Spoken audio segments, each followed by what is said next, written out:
Mm. Remember to subscribe, man, if you're yet to do so. All right, so this is our beetroot flush and Vetox recipe. Very simple, just some beetroots and some water.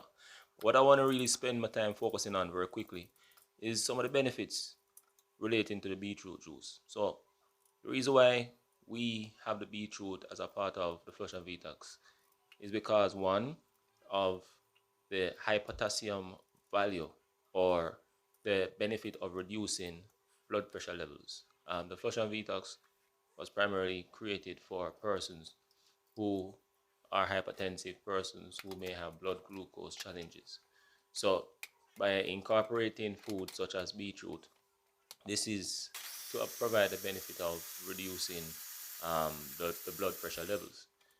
In addition to that, the beetroot can provide relaxation as well. So, a tip to you is to consider consuming the beetroot juice as is, and to basically have rest, like sleep, roughly immediately after consuming the beetroot juice. Enjoy.